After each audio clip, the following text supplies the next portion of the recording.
आया है यही है कि ये माता जी के स्वरूप से मोहित होकर सीधे सीधे ये कहें कि उनसे विवाह का प्रस्ताव भेजते हैं। माता जी यहीं पे अब ये कहें यहाँ से, जिसको हम लोग दुर्गा सप्तशती कहते हैं ना, यहाँ से कुछ प्रसंग मतलब दुर्गा सप्तशती के अंतर्गत की है। जो दुर्गा सप्तशती में जो प्रसंग है, जो 700 श्लोक कहते हैं और 13 अध्याय जो है वो दुर्गा सप्तशती का ही जो है वर्णन है, जिसमें यह बताया गया है कि किस प्रकार देवी फिर उन दैत्यों का उद्धार। ये कहें कि इस प्रकरण में माता जी के शौर्य लीला का प्रदर्शन, अलग अलग लीला है ना, कैसे जो अपने भक्तों का उद्धार करती है, वहां पे माता जी का भाव अलग होगा। जैसे कि आया है एकैव शक्ति परमेश्वरस्य भिन्ना चतुर्धा व्यवहार काले पुरुषेषु विष्णु भोगे भवानी समरे च दुर्गा प्रलये च काली। वो परमात्मा एक ही है, उनमें कोई भेद अज्ञानता के कारण ही भेद प्रदर्शित होता है, अन्यथा उनमें कोई भेद नहीं। तो यहाँ पे क्या हुआ कि जैसे भगवान मतलब वो शक्ति जिन्हें हम लोग परमात्मा कहें, भगवान कहें, ब्रह्म कहें, वो एक ही हैं। वो व्यवहार रूपों में, व्यवहार के समय में अलग अलग रूपों को धारण करते हैं। जैसे पुरुषेषु विष्णु, पुरुषों में भगवान विष्णु का रूप धारण करते हैं। भोगे भवानी, जब इस जगत का पालन करना होता है तो माता भवानी के रूप में, और समरे से दुर्गा, जब युद्ध का समय आता है तो माँ दुर्गा का रूप धारण करती हैं। और प्रलय च काली, और जब प्रलय काल का समय आता है तो वहाँ काली। तो अभी यहाँ पे जो चर्चा हो रही है महिषासुर के द्वारा देवी के स्वरूप से मोहित होना और उनको विवाह के लिए प्रस्ताव रखना। ऐसे फिर क्रमशः महिषासुर अपने मंत्रियों से और जो भी उनके बुद्धिदाता थे सबसे परामर्श लेते हुए वो व्यवहार करते हैं। और फिर क्या था, माता जी के द्वारा उनको समझाना, और नहीं मानने पर माता जी के हाथों उनका उद्धार। 3 बातें हैं। दैत्यों का जो है व्यवहार, माता जी का बदले में समझाना, और नहीं मानने पर तीसरा का उनका उद्धार। इसको हम यदि व्यवहारिक दृष्टि से देखें, सामान्य भाव से सोचें, तो यही होता है कि कथा के रूप में हमने सुना कि जीव अनधिकृत व्यवहार करता है। महिषासुर जो इच्छा कर रहा है वो संभव, जो चाह रहा है वो संभव नहीं है। तो उसी प्रकार जीव, मैं बार बार कहता हूँ, ये जो हम कथा सुनते हैं, ये जो भी कथा आप सुनते हैं, ये कथा जीव की है, किसी पात्र विशेष की। वो तो एक समझाने के लिए बोला जाता है कि अमुक, जैसे गणित पढ़ते समय कहते हैं ना कि मान लो, तो बस वैसे ही जो है वो समझाने के लिए बताया जाता है कि अमुक के द्वारा ये घटना हुई।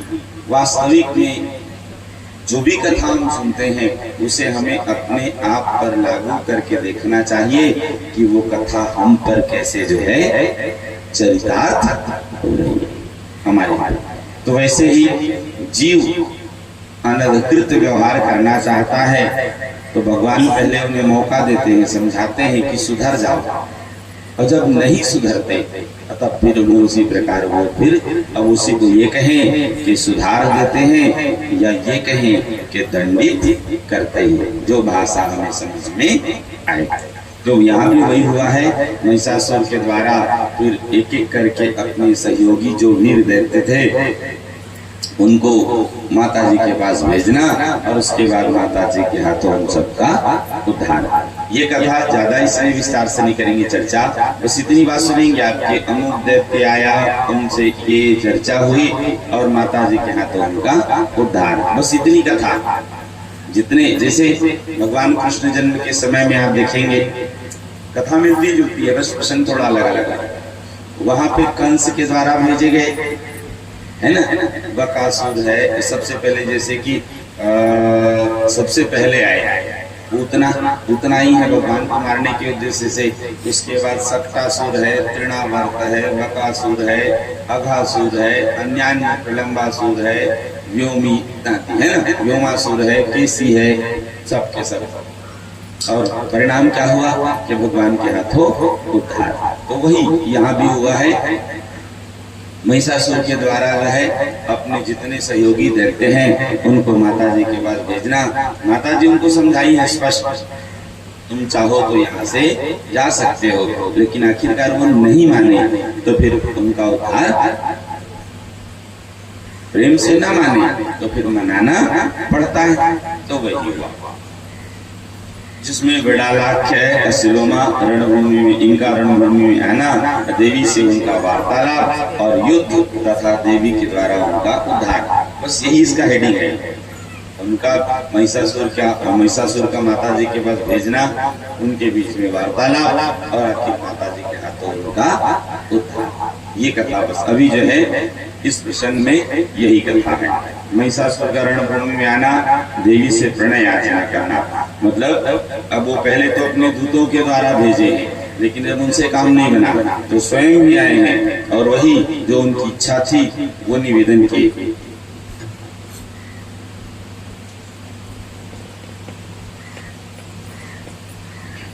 ठीक है, लेकिन परिणाम क्या था कि माता जी के हाथों आखिर उनका भी यहाँ पे भगवती पराम्बा जगदम्बिका का ही जो है, भगवती का यहाँ पे कहें तो शौर्य लीला का प्रदर्शन है। इसके बाद फिर जो है अब आगे पुनः एक ऐसे ही और दैत्यों का जो है, दैत्यों की कथा आई है इस प्रसंग के बाद। इस प्रसंग के बाद अब आया है जो है फिर यहाँ से माता जी का मणिद्वीप प्रधाना तथा राजा शत्रुघ्न का भूमंडलाधिपति बनना। ये मणिद्वीप क्या है, तो यह वह स्थान है जिसे भगवान विष्णु के विषय में हम लोग सुनते हैं ना कि भगवान विष्णु कहाँ निवास करते हैं, वही कोई भोलेनाथ जी कैलाश पर्वत में, ब्रह्मा जी आप ब्रह्मलोक कह सकते हैं, ठीक है भाई, ब्रह्मा जी ब्रह्मलोक में रहेंगे। तो वैसे ही तो यहाँ पे माता जी का जो निवास स्थान है उसका नाम क्या है, मणिद्वीप। इनकी कथा हम कल सुनेंगे। मणिद्वीप की कथा बहुत दिव्य है, मानो जैसा साक्षात स्वर्ग हो, ऐसे है दिव्य स्थान है। तो वही पधारना और सुंदर देवताओं के द्वारा स्तुति। अब आगे ऐसे जैसे महिषासुर की कथा है, ये कथा हम विस्तार नहीं कर रहे हैं, लेकिन ये जानकारी जरूर सुने आप लोग कि हाँ इन दैत्यों की कथा आती है और माता जी के हाथों उनका उद्धार। कभी मौका लगे तो दुर्गा सरस्वती जरूर जो है थोड़ा सा देखें, तो उनमें ये जो है आपको चरितार्थ मिलेंगे। अब आगे ही ऐसे ही शुंभ और नृशुंभ नामक दैत्य की कथाई है। ये भी ब्रह्मा जी के घोर तप किए, कठिन तप 10,000 वर्ष तक ब्रह्मा जी प्रसन्न हुए और प्रसन्न होकर फिर उन्हें वरदान देना। इनकी भी वही इच्छा थी। सबसे पहले दैत्यों की यही विशेषता होती है कि हमें अमर होने का वरदान मिल जाए, लेकिन जब अमर होने का वरदान नहीं मिला तो इन्होंने भी वही वर मांगा है। ठीक है, तपस्या करने के बाद देखिए कैसा वर मांगे कि हे कृपा सिंधो, देवता, मनुष्य, मृग अथवा पक्षी, इनमें से किसी भी पुरुष जाति के द्वारा हमारा मरण न हो, यही हमारा अभीष्ट वर है। जैसे महिषासुर ने कहा था, देव, दानव, मानव कोई भी हो, इनमें से पुरुष के द्वारा मेरी मृत्यु, वैसे ही उनसे भी आगे निकल गए, मतलब मृग अथवा पक्षी।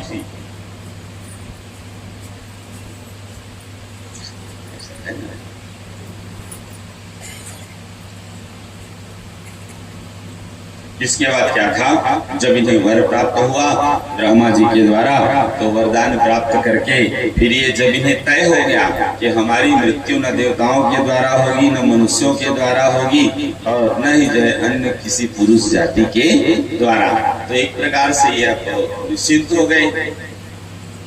इन्होंने फिर देवताओं पर विजय प्राप्त किया है और स्वर्ग पर अपना अधिकार स्थापित किए हैं। ये जब जो है अब स्वर्ग पर अधिकार बना लिए, तो जो भगवान मतलब देवगण है, भगवान नहीं देवगण है, ये यत्र तत्र कालाक्षेप करके समय व्यतीत। अब इन कथाओं से भी हमें सीखनी है। क्या सीखनी है? जब आपका समय बुरा चल रहा हो जीवन में, जब आपके मनोनुकूल कार्य नहीं हो रहे हो, तो उस समय विचलित नहीं होना चाहिए। हमें धैर्य रखना है और जैसे तैसे भी हो अपने आप को सुरक्षित, ध्यान से सुने, सब काम की बात है। कभी भी गलत मार्ग में कदम नहीं रखना है, कभी भी भटकना नहीं है, विचलित नहीं होना है। ये कथा हम बार बार सुनते हैं, लेकिन कभी उसके भाव को समझने का प्रयत्न। देवताओं पर भी विपत्ति आई, देवता गलत कदम उठाए नहीं, कभी गलत मार्ग में कदम रखे नहीं, कभी भटके, कभी कोई गलत व्यवहार किए नहीं, ऊपर से क्या किए, दुख सहे, शांति पूर्वक निवास किए, धीरज धर्म मित्र अरु नारी, आपत काल परिखइये सारी। अरे जीवन में सब कुछ अच्छा चल रहा हो, उस समय आप धैर्यवान बने, बुद्धिमान बने, शीलवान बने, तो कोई विशेषता नहीं है। लेकिन जीवन में जब आपके प्रतिकूल व्यवहार हो, जब आपके मनोनुकूल आचरण न हो, उस समय भी जो धैर्य न खोए, सच में वही बुद्धिमान माना जाता। ये चीजें सीखनी हमें कि जब हमारा समय अनुकूल न हो तो हमें विचलित नहीं होना है, धैर्य धारण करना है और चुपके से आगे बढ़ना है। याद रहे, समय व्यतीत होते देर, समय बदलेगा तय है, न सदा दिन दिन रहना है, न सदा दिन रात। जीवन में सुख आए अथवा दुख, परमानेंट कुछ नहीं है क्या? सुख आए अथवा दुख आए, कोई चीज चिरस्थायी नहीं है। आज नहीं तो कल उसे नष्ट होनी ही। आप लोग एक भजन सुनते हैं ना, जगत में कोई न परमा नहीं, चाहे लगा लो साबुन शैम्पू, चाहे लगा लो सेंट, जगत में कोई न परमा। आवागमन लगी दुनिया में, जगत है रेस्टोरेंट रे प्यारे, जगत है रेस्टोरेंट। काल सभी को खा जाएगा, लेडीज हो या जेंट्स, जगत में कोई न परमाने। ये सत्य है। राष्ट्रपति हो, कर्नल, जनरल, चाहे हो लेफ्टिनेंट, जगत में कोई न परमा। ये सत्य है। सज धज के जिस दिन मौत की शहजादी आएगी, न सोना काम आएगा न चांदी। बुद्धिमानी यह है कि वह व्यवहार करें जो आगे आपका काम आए। ठीक है, चलिए आगे चर्चा होगी तो इस पर और चर्चा करेंगे। तो ये दोनों के दोनों जो है कौन, शुंभ और निशुंभ, इन्हीं के साथी हुए चंड और मुंड। जितनी भी वार्ती में आपको गाते हैं ना, शुंभ निशुंभ विदारे महिषासुर घाती, चंड मुंड संघारे, ये सब वर्णन आता है। मतलब सच में जो हम आरती में माता जी के प्रति भाव प्रकट करते हैं, जो निवेदन, जो स्तुति करते हैं, तो निश्चित रूप से वो सब सत्य, जो हम निवेदन करते हैं, प्रार्थना करते हैं, वो बिल्कुल सत्य है, बिल्कुल। तो अब इधर क्या होता है, अब जब माता जी जो है इन सबके उद्धार के लिए आगे बढ़ती है ना, तो उस समय क्या करती हैं, ये सब भी त्रैलोक के विजयी हुए थे, देवगण इनसे भी पराजित हुए थे। बाद में सब देवगण माता जी की आराधना किए, सब माता जी के शरण में गए, तो निश्चित रूप से उन सबका कल्याण हुआ। उसके बाद फिर आगे क्या होता है कि जैसे माता जी उन सबको आश्वासित किए और उसके बाद फिर अपनी लीला प्रारंभ किए हैं, सबको आश्वासित किए हैं, उसके बाद फिर अपनी लीला प्रारंभ की। तो हमें ध्यान रखना है, ये जो शुंभ निशुंभ ये प्रमुख थे, माता जो है जब इनके ओर बढ़ी है तो यहाँ पे क्या की है, उन्होंने बहुत सुंदर स्वरूप तो उनका है ही, त्रिपुर सुंदरी है ही, वैसे ही बहुत सुंदर बांसुरी बजाई।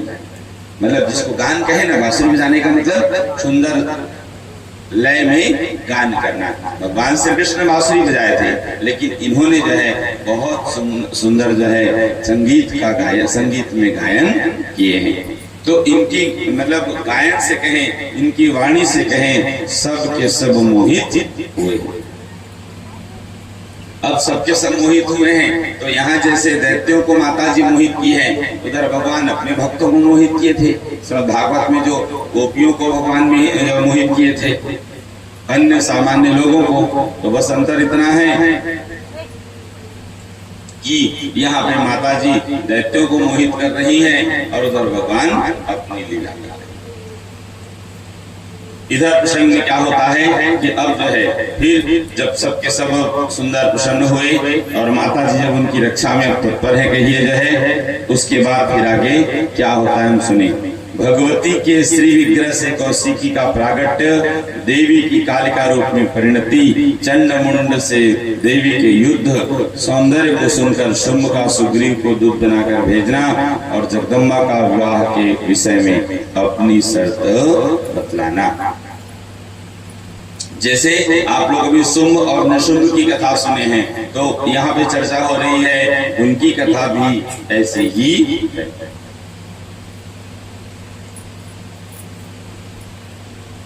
बोलिए जगत जननी जगदम्बा मैया की जय। गर्मी के कारण जो भी कारण इस आलसी शरीर में ये स्थिति हो जा रही है, मैं बोल कुछ और रहा हूँ, निकल कुछ। चलिए एक भोजन कर लीजिए, तो हो सकता है कि थोड़ी हमारी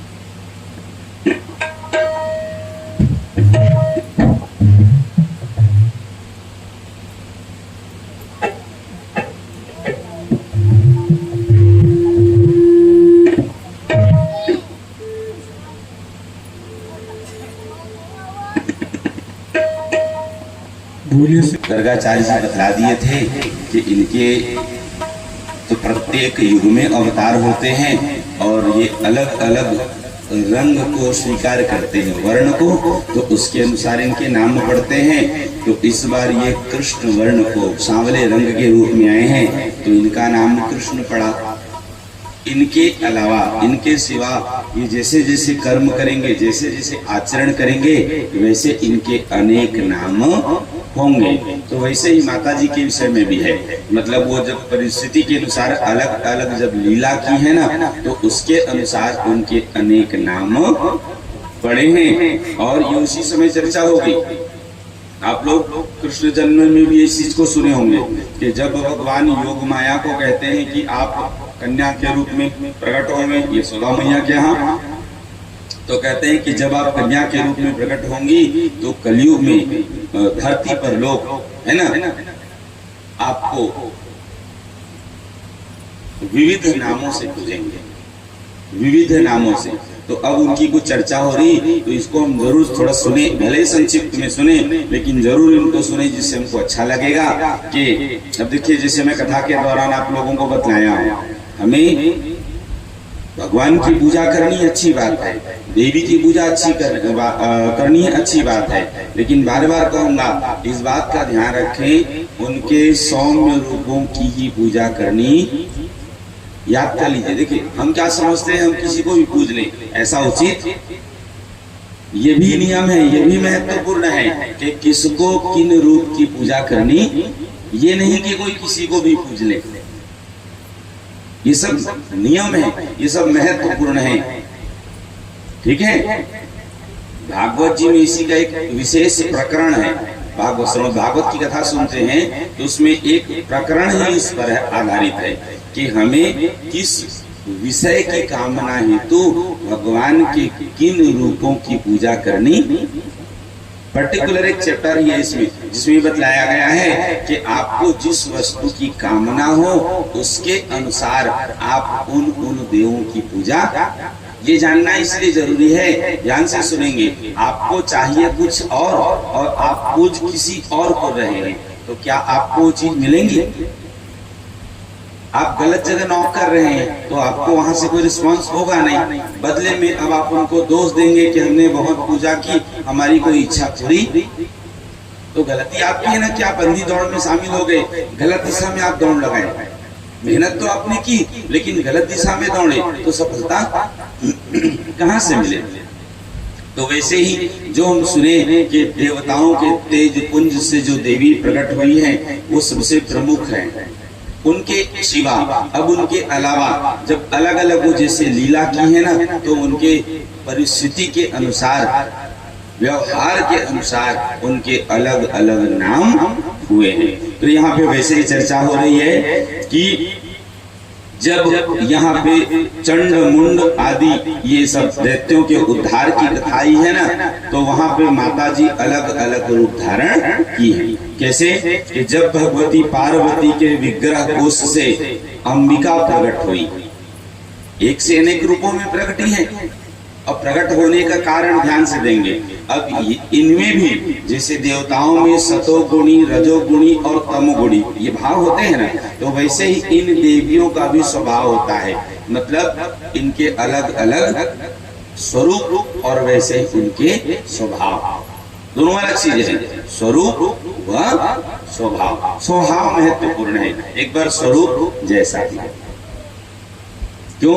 आप लोग एक सुने होंगे, लाली मेरे लाल की जित देखूं चित लाल, लाली देखन मैं गई मैं भी हो गई। ये सत्य है। मतलब आप जिन देवी या देवों की उपासना करेंगे, याद रहे धीरे धीरे वही गुण आप में आने, ये प्रत्यक्ष है।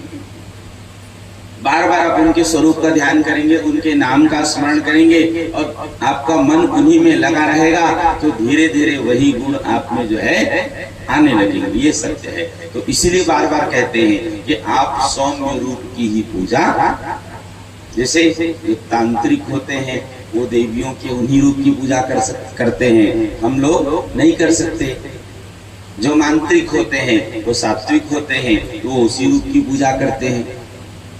तो इन चीजों को हम समझें। बार बार कहूंगा, ये जानना जरूरी है। हम भगवान की सेवा कर रहे हैं, भगवान की पूजा कर रहे हैं, ये भी सत्य है कि वो एक ही है, अलग, लेकिन ये भी तो मायने रखना पड़ेगा ना। जैसे एक स्त्री एक ही है, लेकिन माँ के रूप में उनका व्यवहार अलग होता है, बहन के रूप में अलग होता है, बेटी के रूप में अलग होता है, बुआ के रूप में अलग, पत्नी के रूप में। स्त्री तो एक ही है, लेकिन परिस्थिति के अनुसार उनका आचरण असत्य है, सही है। एक स्त्री ही है, लेकिन जब वो सबसे पहले बेटी बनती है तो बेटी का स्वभाव, बेटी का व्यवहार अलग होता है। बाद में जब वही पत्नी बनती है तो अलग होती है, माँ बनती है तो अलग होती है, अन्यान्य फिर जैसे जैसे वो आचरण करती है। गलत कहीं नहीं है, लेकिन यह भी सत्य है कि वस्तु स्थिति परिस्थिति के अनुसार आचरण हमें करने। अब कोई बोले नहीं हम एक रूप को ही मानेंगे, तो ऐसा मानना गलत। तो यहाँ पे अब जैसे कि आपने सुना कि उनके विग्रह कोष से अंबिका रूप में जब प्रकटी है ना, तब वे संपूर्ण जगत में कौशिकी इस नाम से जानने लगी है। मतलब लोग उन्हें इस नाम से जानने लगे हैं। पार्वती के शरीर से उन भगवती कौशिकी के निकल जाने से शरीर क्षीण हो जाने के कारण वे पार्वती कृष्ण वर्ण की हो गई, अतः वे कालिका नाम से विख्यात। देवी वही है, लेकिन जब परिस्थिति के अनुसार जब अलग अलग व्यवहार हुआ है तो उनके अलग अलग नाम पड़े हैं। लोग उनको विविध नामों से जाने हैं। अब इसी प्रकार देखिए, वे कालिका स्याही के समान काले वर्ण की थी तथा महाभयंकर प्रतीत होती थी। दैत्यों के लिए भयवर्धिनी, समस्त मनोरथ पूर्ण करने वाली भगवती कालरात्रि इसी नाम से पुकारी जाने लगी। जैसे आप लोग सुनते हैं ना कि देवी के 9 रूपों की स्तुति, प्रथमम शैलपुत्री च, द्वितीयम ब्रह्मचारिणी, तृतीयम चंद्रघंटेति, कूष्मांडेति, चतुर्थकम पंचमम स्कंदमातेति, षष्ठम कात्यायनीति च, सप्तमम कालरात्रिति, महागौरीति चाष्टमम, नवमम सिद्धिदात्री च, नवदुर्गा प्रकीर्तिता। ये 9 रूपों में माँ जो है रूप धारण की। अब इसी प्रकार जो है आगे जैसे जैसे वो व्यवहार की हैं उसी के अनुसार उनके फिर परिचय हुए हैं और उन्हीं के अनुसार वो जानी गई।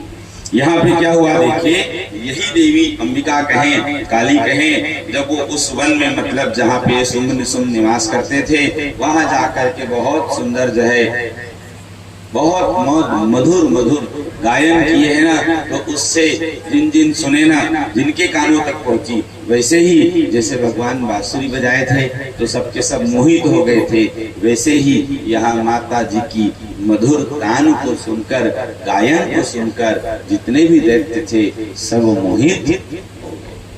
तो यहाँ फिर अब शुंभ और निशुंभ दोनों प्रमुख थे और अन्य उनके बहुत से सहयोगी थे।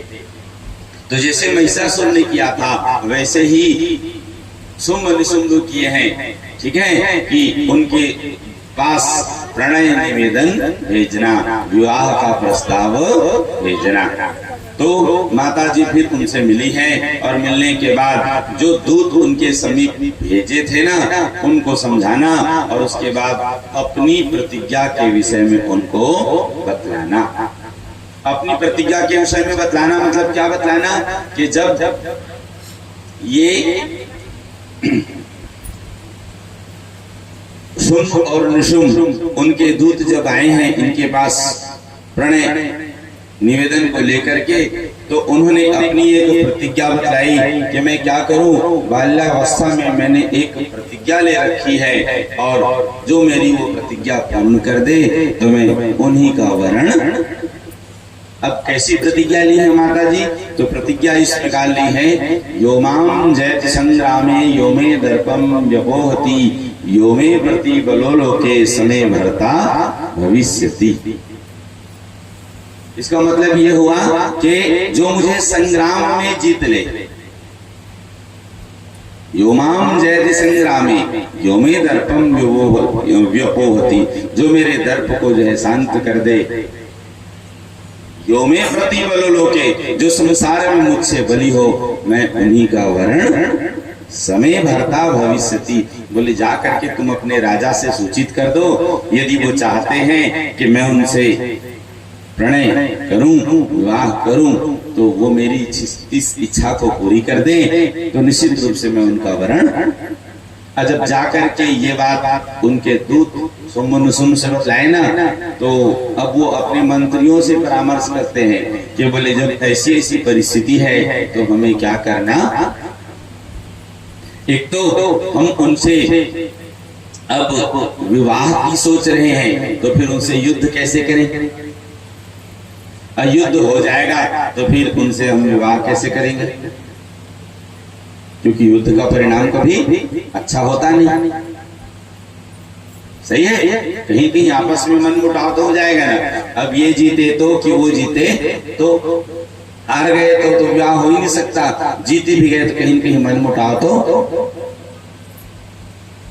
तो इस परिस्थिति में हमें क्या करना चाहिए? आप सब लोग अपने अपने जो है मतानुसार हमें बतलाएं कि इस परिस्थिति में हमें क्या करना चाहिए। तो जितने उनके सब जो है सभासद थे, मंत्रीगण थे, जो भी उनके बुद्धिजीवी लोग थे, वो सब इस बात को जान करके बतलाते हैं कि अब अपने मतानुसार, अपने जैसे कि उनके जो सहयोगी थे, अपने अपने मतानुसार किसी ने कहा कि जो है हमें उनसे विवाह ही करना चाहिए, तो किसी ने कहा कि उनसे हमें युद्ध करना चाहिए, युद्ध में जीत लेना चाहिए तो विवाह अपने आप हो जाएगा। किसी ने कहा उन पर विश्वास नहीं करना चाहिए कि कभी भी कुछ भी हो सकता। क्यों? शास्त्र की एक मर्यादा है, शास्त्र सुसिंचित पुनि पुनि देखी, नृपति सुसेवित वस नहीं लेखी। ये सत्य है कि कब क्या हो जाए कोई भरोसा नहीं है। इसलिए तो वही हुआ। अब ये सब के सब जो है निर्णय दिए अपना, मतलब अपने अपने परामर्श। सुम बोले आप सब अपना परामर्श दीजिए और उसके बाद सबकी बातों को सुनकर मैं निर्णय स्वयं कर लूंगा कि मुझे क्या करना चाहिए, मेरे लिए क्या अच्छा है। चर्चा हो रही तो बता देते हैं, ध्यान से सुनेंगे।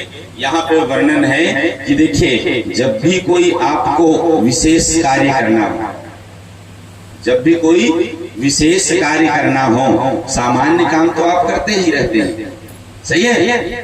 जब कोई विशेष काम करना हो तो उस समय हमें क्या करना चाहिए?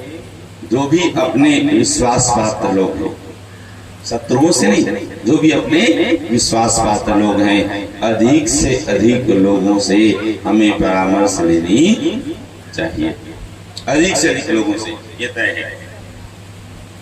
तो इस प्रकार अब क्या था, फिर जो है शुंभ का धूम्रलोचन को देवी के पास भेजना और धूम्रलोचन का देवी को समझाने का प्रयत्न करना। वो अपने स्वामी की प्रशंसा करने लगे, बोले हमारे स्वामी ऐसे बली हैं, ऐसे श्रेष्ठ हैं, मतलब अपने स्वामी की श्रेष्ठता बतलाने लगे। बोले आप उनका वर्ण कर लें और सुख पूर्वक उनके साथ निवास। बोले यह युद्ध सही नहीं है और विशेषकर आपके लिए तो और नहीं। तो फिर इस प्रकार जब समझाने का प्रयत्न किए, तब फिर जो है क्या था, माता जी स्वयं उन्हें बतला दी कि उन्हें क्या करना चाहिए। आगे फिर भगवती काली और धूम्रलोचन का सम्मान, काली के हुंकार से धूम्रलोचन का भस्म होना तथा शुंभ का चंड मुंड को युद्ध के लिए प्रस्थान आदेश दिया। अब धूम्रलोचन आए हैं तो माँ काली के हुंकार मात्र से ही इनका काम उद्धार। अब ये हो गया, धूम्रलोचन का तो उद्धार हो गया। धूम्रलोचन के बाद अब उन्होंने भेजा है चंड और मुंड को। चंड और मुंड को युद्ध के लिए प्रस्थान हेतु। तो अब क्या हुआ जो है, वो युद्ध के लिए तत्पर तो हैं, लेकिन यहाँ पे जो है कुछ परिस्थिति है। जैसे कि आपने सुना कि उनका युद्ध के लिए जो है प्रस्थान का आदेश देना, दोनों को धूम्रलोचन के उद्धार के बाद शुंभ और निशुंभ किनको भेजे हैं, चंड और मुंड को। चंड मुंड संहारे शोणित बीज हरे, ये सत्य है। तो परिणाम वही था। पहले माता जी उनको भी समझाई हैं, क्वासौ मंदमती शुंभ वा विश्व मोहिनी अयुक्तः खलु संसारे विवाह विधिरित। तो इस प्रकार सुंदर जो है अब वो समझाएं, नहीं माने तो फिर आखिरकार माता जी के हाथों उनका उद्धार। ठीक है, ये क्रमशः जो देखेंगे। अब इसके बाद फिर जो है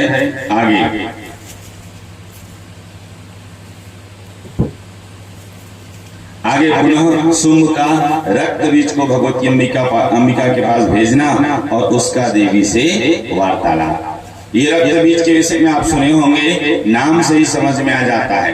रक्त बीज मतलब जो है ऐसे एक दैत्य का नाम है जो दैत्य यदि युद्ध करे और उनके शरीर से जो रक्त की बूंदें धरती पर गिर जाए तो उस रक्त की बूंदों से कहें, वैसे ही दैत्यों की उत्पत्ति हो जाए।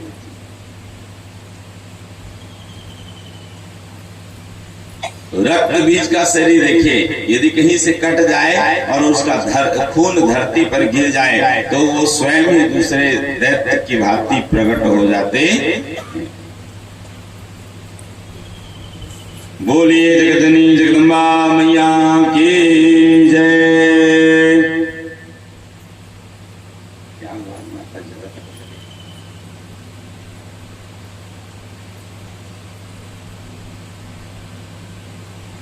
रक्त बीज के उद्धार के लिए, रक्त बीज के उद्धार के लिए यहाँ पे पराम्बा शक्ति भगवता जगदम्बिका जो है, अब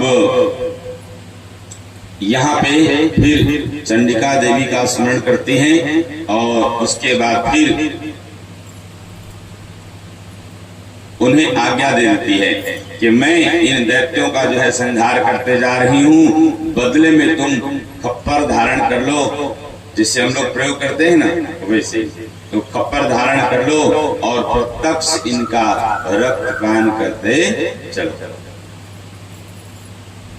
क्यों? रक्त बीज की विशेषता थी, उसे ऐसा वरदान हुआ था कि जहां जमीन पर उसकी रक्त की बूंदें गिरी तो वो क्या होगा, पुनः रक्त बीज के समान ही दूसरे दैत्य प्रकट हो जाएंगे।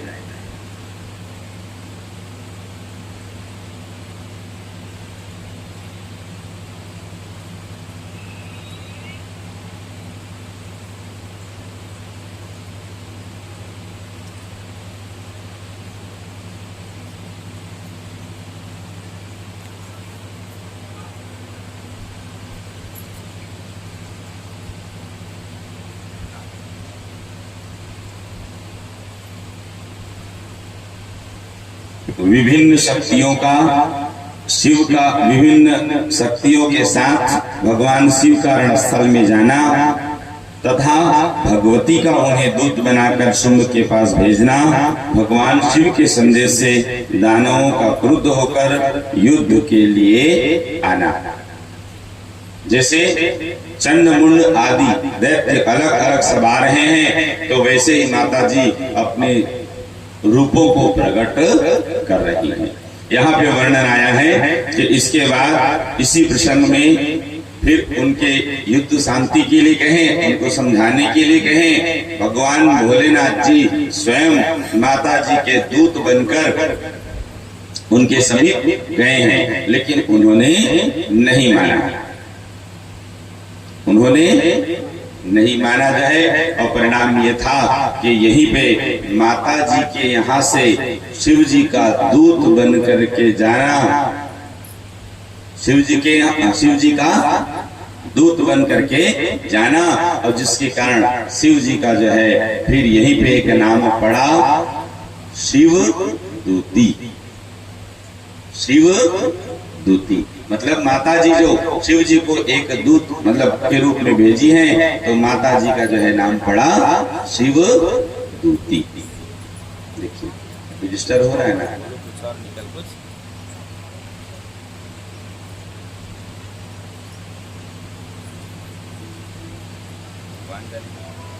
ऐसा क्यों हो रहा है?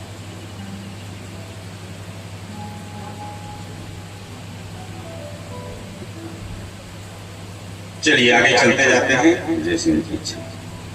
भगवान शिव के संदेश से दानवों का जो क्रुद्ध होकर युद्ध के लिए आना, और उसके बाद क्या था, शिव जी की बात उन्होंने नहीं मानी, उल्टा कुपित हुए। ये तो वही बात आ गई ना कि उपदेशो ही मूर्खाणाम प्रकोपायन शांतये पयः पानम भुजंगानाम केवलम विष वर्धते। मतलब यदि मूर्ख व्यक्ति को समझाया जाए तो मूर्ख व्यक्ति को समझाना मतलब खुद की हानि करना। उपदेशो ही मूर्खाणाम प्रकोपाय न शांतये। मूर्ख व्यक्ति को आप उपदेश करेंगे ना तो परिणाम विपरीत ही होगा, ये तय है। जब भी हो ऐसे व्यक्ति से सावधान रहें। उपदेश करना है, लेकिन उपदेश भी किसको किया जाए, ये महत्वपूर्ण है। जैसे सर्प को कितना भी आप दूध पिलाइए, लेकिन सर्प का विष कम होने वाला पयः पानम भुजंगा नाम केवलम विष वर्धते, बल्कि उसके और विष की वृद्धि होगी लेकिन कम नहीं होगी। तो इसलिए फिर अब आगे देखिए, जैसे कि आपने सुना था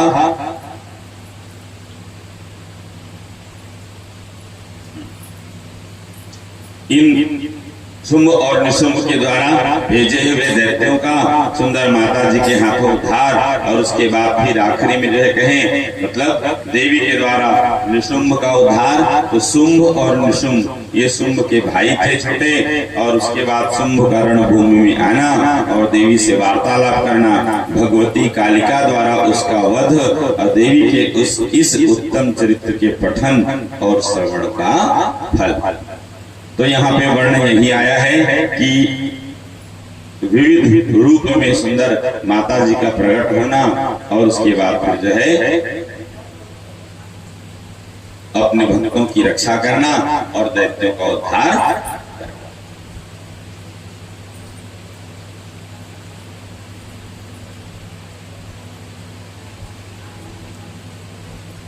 बोलिए गजानन स्वामी की जय, विघ्नहर्ता भगवान की जय, हनुमान जी महाराज की जय।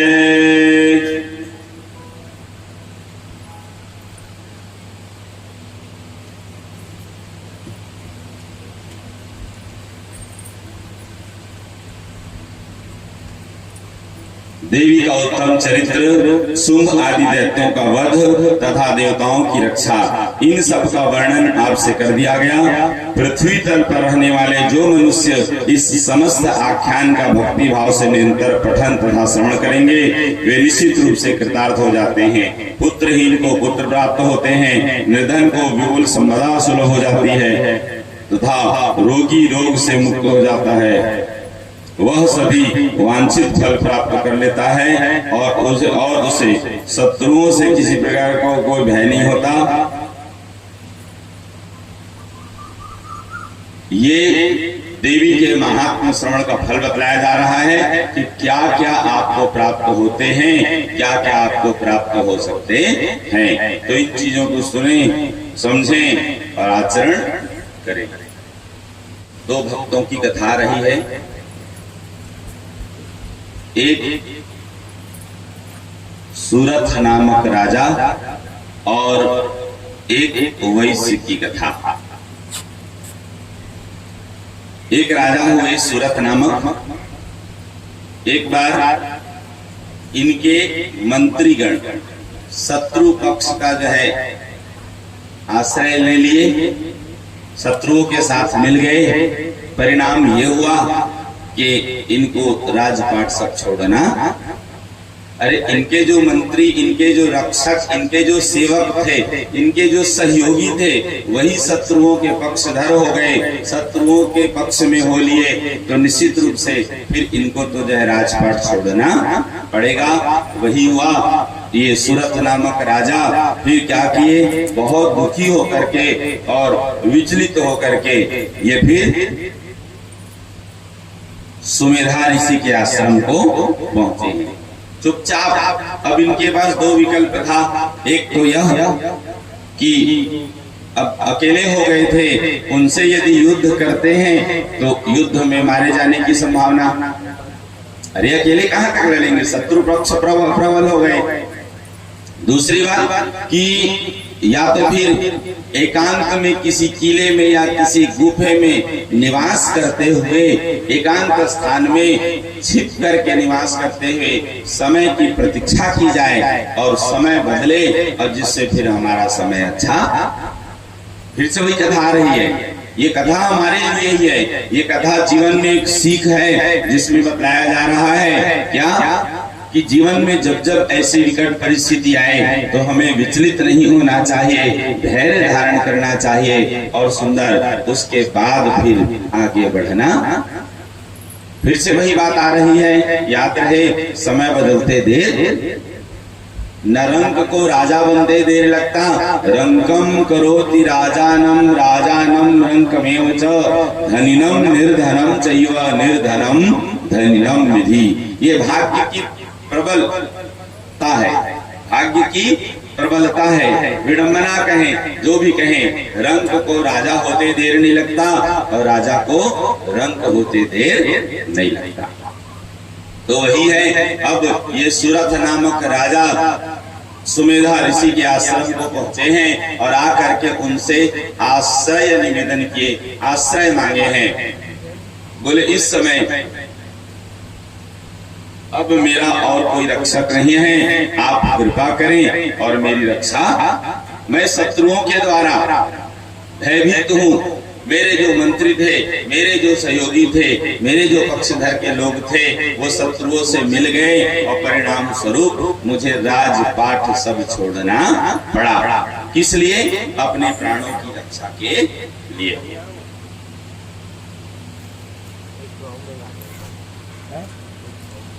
क्या करें, हमारा पहना ये दो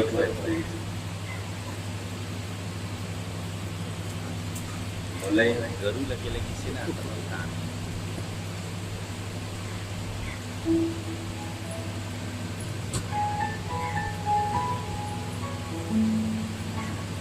आगे हो जाएगी गाड़ी।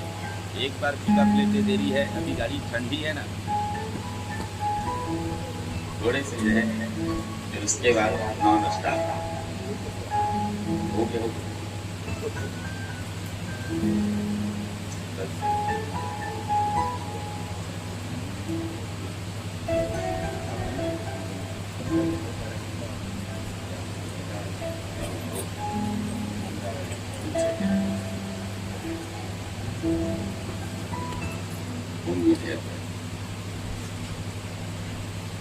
तो सुमेधा नामक ऋषि के आश्रम में निवास किए। कुछ समय हुआ था इन्हें निवास करते हुए, तो एक वैश्य भी वहीं आ पहुंचे और वहां जब पहुंचे न, तो इन दोनों कुछ समय एक साथ निवास किए हैं और एक साथ निवास करने के बाद दोनों में परिचय हुआ। जैसे सुरथ नामक राजा सुमेधा ऋषि के आश्रम में आकर के ऋषि से निवेदन किए कि मैं कैसे यहाँ तक पहुंचा हूँ। याद रहे पूर्व भी कथा में आप लोग सुने थे, यहाँ भी वही चर्चा हो रही है। आज भले ही वो राजा हैं, लेकिन आज वो एक शरणार्थी के रूप में आए हैं। तो जो भी शरण में आए हुए हैं उनको बराबर आश्रय प्रदान करना चाहिए। कहीं भी हो, लोभाद्वाद भयाद्वापि यह त्यजेत शरणागतम, कभी भी शरणागत का त्याग नहीं करना चाहिए। किसी भी परिस्थिति में शरणागत को जे तजहि निज अनहित अनुमानी, तेनर पावर पापमय तीन हहि विलोकत हानि। कभी भी शरणागत का त्याग नहीं करना चाहिए।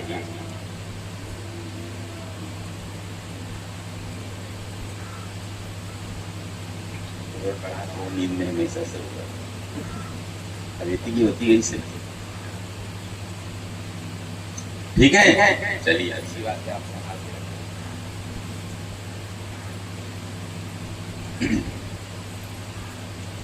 तो वैश्य से उनका परिचय हुआ और उसके बाद फिर जो है दोनों कहते ना दुखी दुखी भाई भाई, ऐसी कहते हैं ना, दुखी दुखी दोनों का परिचय हुआ। तो वैश्य भी अपने विषय में बताएं। बोले आप तो अपने मंत्रियों के द्वारा छले गए हैं, मैं तो अपने परिवार वालों के द्वारा ही छला गया हूँ। अब क्या बतलाऊं, और सबको मुझे छोड़ करके आना। ये अक्सर होता है जीवन में, सीख है ये, जीवन में सीख है। तो बोले अब हम क्या करें। तो ये सुमेधा मतलब दोनों एक साथ निवास किए हैं सुमेधा ऋषि के आश्रम में, और उसके बाद फिर सुमेधा ऋषि के द्वारा समय पाकर इन दोनों को माता जी की महिमा का बतलाना, और इन्हें उपदेश करना कि आप लोग विधिवत नवरात्र का व्रत रखिए, जिससे आपकी सारी समस्याएं दूर हो जाएंगी। पहले भी आप लोग भी सुने हैं, आपके जीवन की ऐसी कोई समस्या नहीं जिसका समाधान माता जी की आराधना से न हो।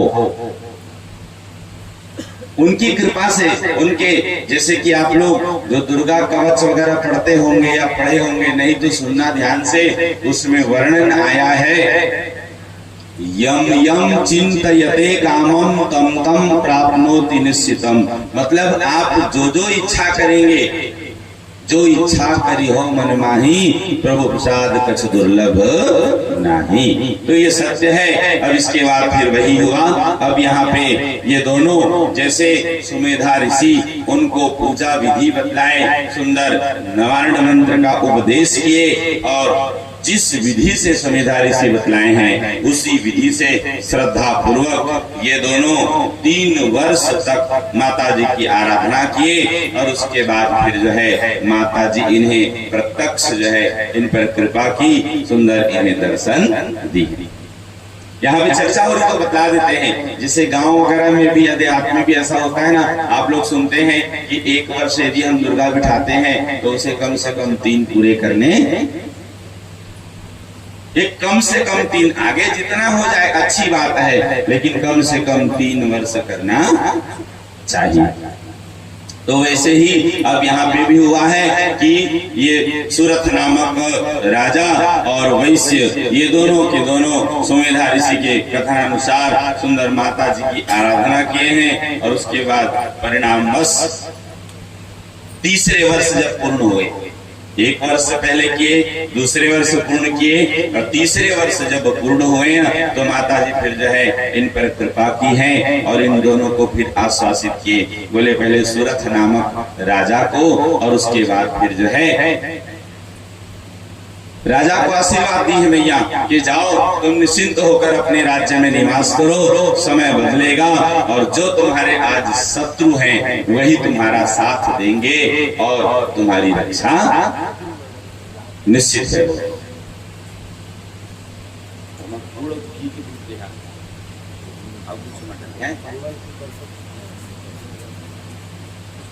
थोड़ा देर कंटिन्यू करिए और गुड़ की डालिए।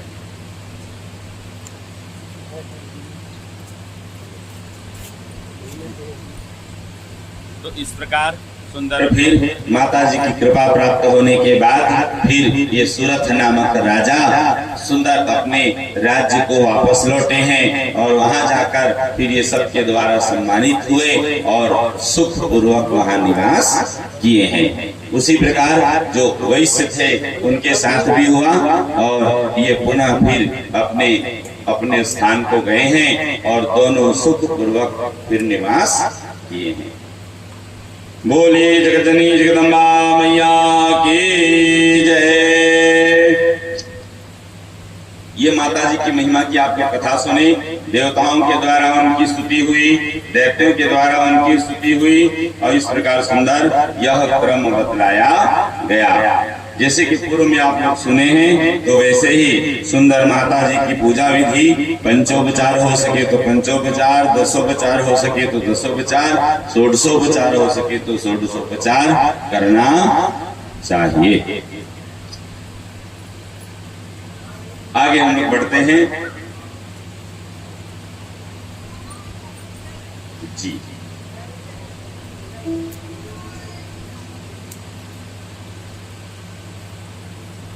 सूत जी ऋषिगणों को कथा सुना रहे हैं और वेदव्यासी